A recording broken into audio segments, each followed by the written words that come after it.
तो आपका मेरे यूट्यूब चैनल पे फिर से बहुत बहुत स्वागत है। आज हम बात करेंगे जीडीएस टू एमटीएस की सिलेक्शन प्रक्रिया के बारे में, है ना। और हमारा लाइक का एम हमने रखा है 523 लाइक का, क्योंकि लाइक मिलते नहीं। आप लोग वीडियो देखते हैं, चैनल को सब्सक्राइब भी नहीं करते हैं। बहुत सारे लोग ऐसे होते हैं कि वीडियो देखते हैं और जानकारी भी मिलती है और चैनल को सब्सक्राइब नहीं करते हैं। चलिए बात करते हैं कि मेरिट कैसे बनेगी जीडीएस सिलेक्शन की, जीडीएस टू एमटीएस सिलेक्शन की प्रक्रिया किस प्रकार होगी। बहुत सारे लोग कमेंट करते हैं कि हम इसका सर्कल से उसके भी बारे में बात करेंगे कि आपकी प्रक्रिया कैसे होगी। अगर आपने ऑर्डर ऑफ प्रेफरेंस सारे भर रखे हैं तो उस हिसाब से आपका सिलेक्शन किस प्रकार होगा, इस पर सारी चर्चा करेंगे। तो इसलिए आप लोग लास्ट तक वीडियो ज़रूर देखें और चैनल को लाइक करें, सब्सक्राइब करें, ज़्यादा से ज़्यादा वीडियो को शेयर करें। ठीक है, चलते हैं। चलिए पहले कुछ पॉइंट हम लोग पढ़ लेते हैं। कहता है कि पहले जीडीएस टू एमटीएस भर्ती परीक्षा मेरिट डिवीजन से बनती थी, जो अब सर्किल ऑफिस द्वारा बनाई जाती है। सिलेक्शन प्रक्रिया जीडीएस के सिलेक्शन की प्रक्रिया की तरह होगी। ये पहले पढ़ लेते हैं, इसके बाद में आपको इनके बारे में समझाते हैं। ज़्यादा नंबर वाले कैंडिडेट को पहले वरीयता दी जाएगी।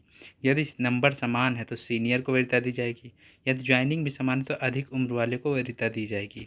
चलिए इनके बारे में डिस्कस करते हैं। कह रहा है कि जैसे हमारा जीडीएस का रिजल्ट आता है, सर्कल लेवल पर रिजल्ट आता है। जैसे यूपी सर्कल का आया, एमपी सर्कल का आया, राजस्थान सर्कल का आया, तो इस प्रकार हमारा रिजल्ट आता है। ठीक है।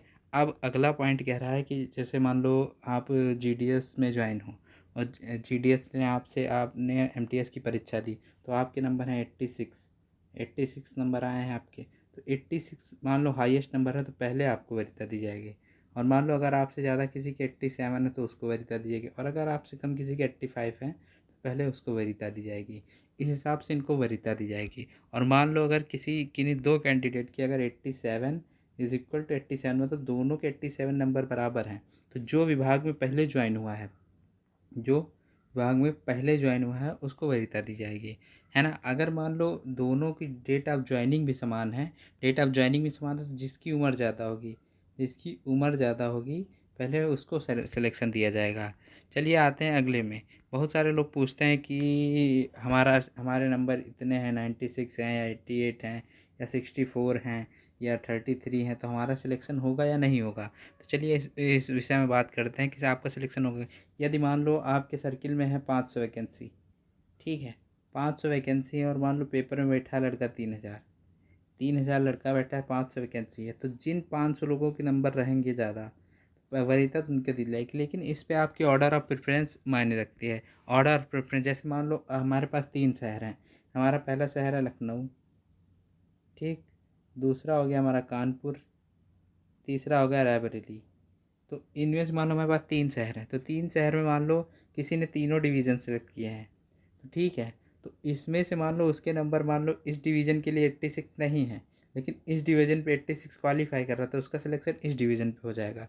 और मान लो अगर किसी ने रायबरेली से 96 नंबर पाए हैं और ये यहाँ पे क्वालिफाई नहीं हो पा रहा, तो ये मान लो इसने लखनऊ भरा है, रायबरेली भरा, तो इनमें सिलेक्शन हो जाएगा।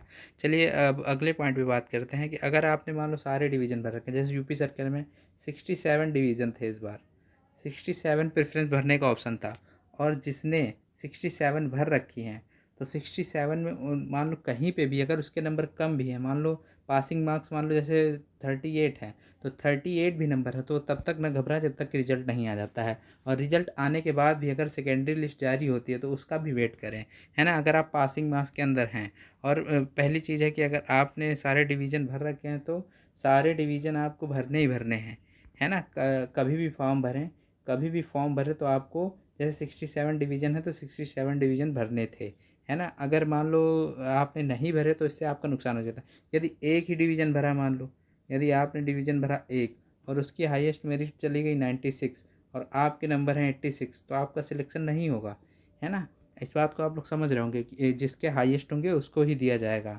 और मान लो अगर कहीं की मेरिट गई है, मान लो किसी डिवीज़न की मेरिट गई है 97 और आपके आ रहे हैं 96, तो आपको नहीं दिया जाएगा वो डिवीज़न दिया जाएगा 97 वाले को, है ना।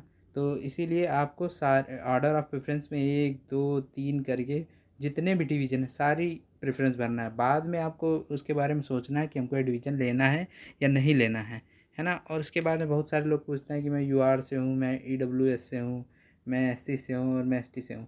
तो सब ये भी सारी चीज़ें मैटर करती हैं आपकी ऑर्डर ऑफ प्रेफरेंस पे, ऑर्डर ऑफ प्रेफरेंस पे मैटर करती हैं सारी चीज़ें।